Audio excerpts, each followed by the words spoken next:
Bon Maël, comment tu te sens au niveau olympique dans le sud? Écoutez, plutôt bien.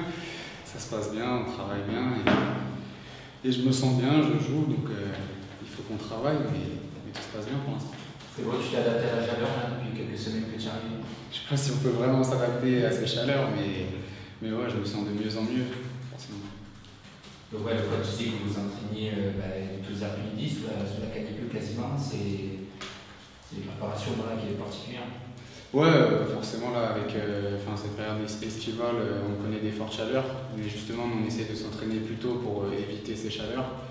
Après, même à 9h du matin, il fait très chaud, donc on s'hydrate bien et on fait le nécessaire, mais ça se passe bien.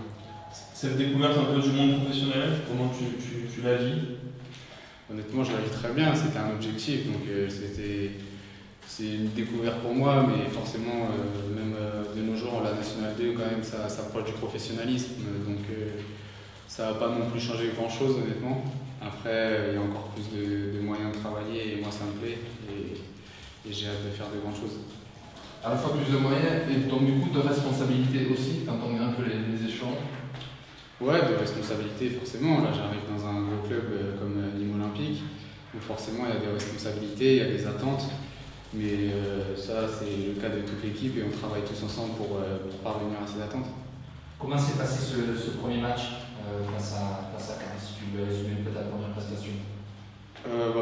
Le plus important, je vais parler collectivement, surtout au début, c'est un match assez frustrant de prendre ce but à la 93e, un but plutôt évitable. Honnêtement, ça met un petit coup derrière la tête, mais on va se relever rapidement. On a travaillé comme il fallait cette semaine et on est penché sur le prochain match. Et plus sur le plan personnel? Sur le plan personnel, honnêtement, je me suis plutôt bien senti avec notre public qu'on a quand même entendu et qui nous a un petit peu poussé.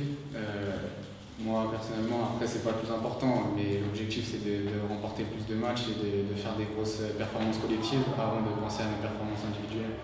Cette défense à 3, ça te correspond à ton profil de défenseur?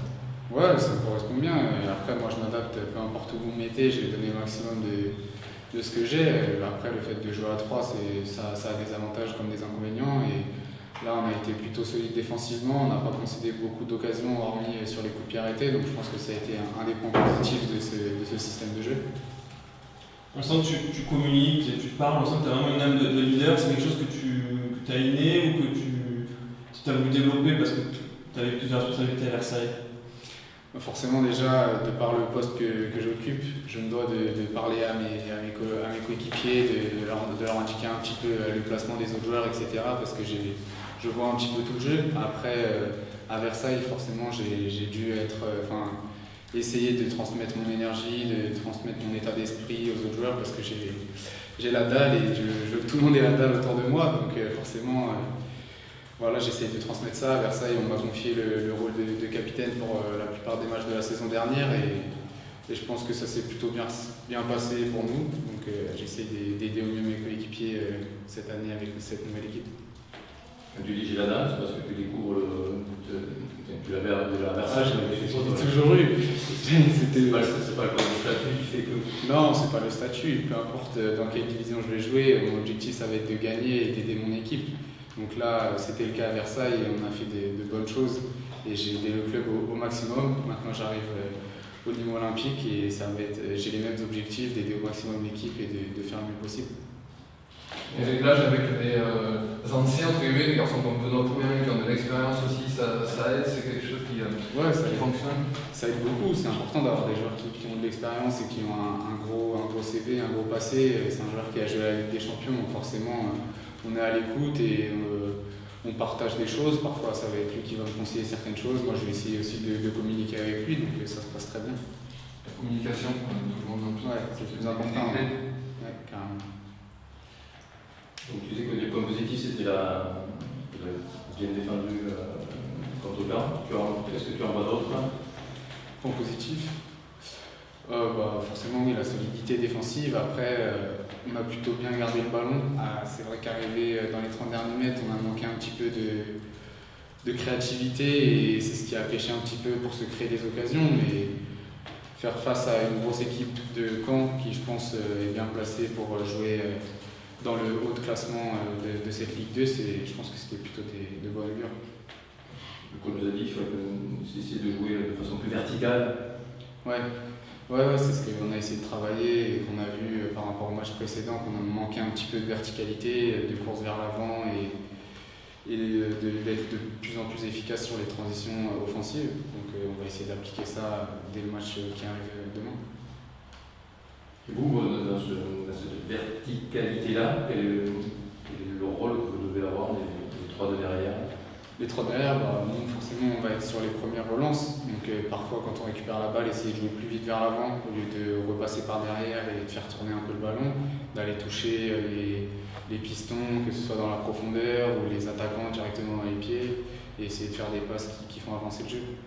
Justement, on a vu que dans ta première période, tu avais beaucoup tenté, parfois avec un peu plus ou moins de réussite sur tes relances. C'était vraiment des consignes des coachs de casser ces lignes et de peut-être, comme on dit, plus vite vers l'avant. C'était un peu dans les consignes du coach et c'est aussi ma manière de jouer. J'essaie de créer un peu et d'apporter ce que je peux aussi offensivement, que ce soit en amenant le ballon ou en essayant de casser des lignes avec la passe. Après, forcément, il y a encore des réglages à faire pour parfaire tout ça et apporter encore plus à l'équipe. Oui, on a vu que tu as tenté quelques percées sur ton côté, sur la droite. Ouais, j'ai essayé un peu de dépassement de fonction. Bon, sur le contexte, Geoffroy Guichard, ça parle forcément, même si malheureusement ça sera à huis clos, mais ça fait quelque chose d'aller jouer quand même contre un club comme ça mythique dans un stade aussi mythique. Ouais, c'est clair que quand j'ai regardé la composition de la Ligue 2, c'était un des stades que j'ai coché dans ma tête, un des stades mythiques de France où on a tous envie de jouer forcément. Après là, le contexte est particulier et c'est à nous de tirer les avantages de ce contexte et de ramener des points de ce déplacement. Il y a presque un regret qu'il n'y ait pas de public pour justement cette ambiance, même s'ils auraient évidemment soutenu Saint-Etienne, mais vous n'auriez pas préféré le vivre dans une ambiance un peu bouillante Ouais, comme je vous l'ai dit, c'est un peu mitigé forcément. Si on pense personnellement, individuellement, on a envie de vivre des matchs comme ça avec un public très chaud qui pousse son équipe, mais nous on va là-bas pour gagner, on va pas là-bas pour prendre du plaisir à écouter les supporters. Donc si le contexte nous est favorable, c'est tant mieux pour nous. Donc vous essayez d'en profiter peut-être aussi, ça peut... Ouais, c'est ça, exactement. Quand ils auront des moments de trou, ils ne seront pas poussés par leur public ou des choses comme ça, d'en tirer profit. La clé, forcément, ça sera aussi votre efficacité offensive, ce qui pêche un peu à l'entraînement. Est-ce que s'il y a un effort continu à ce niveau-là au niveau des séances, est-ce que vous, en tant que défenseur, peut-être, vous avez des mots à adresser à vos attaquants pour que ça se passe à ce niveau-là? Moi, j'ai confiance en mes attaquants et en notre future efficacité offensive. On a des joueurs qui mettent plus d'une dizaine de buts par saison en Ligue 2 depuis des années. Donc je ne me fais pas trop de soucis à ce niveau-là. On travaille pour à l'entraînement et aux séances d'entraînement, ils sont plutôt efficaces. Donc il faut juste qu'on prenne confiance, qu'on applique ce qu'on fait à l'entraînement et ça va bien se passer. Tu peux jouer attaquant si tu veux. Tu fais ça. Ouais, je vais rester derrière, je pense, pour l'instant.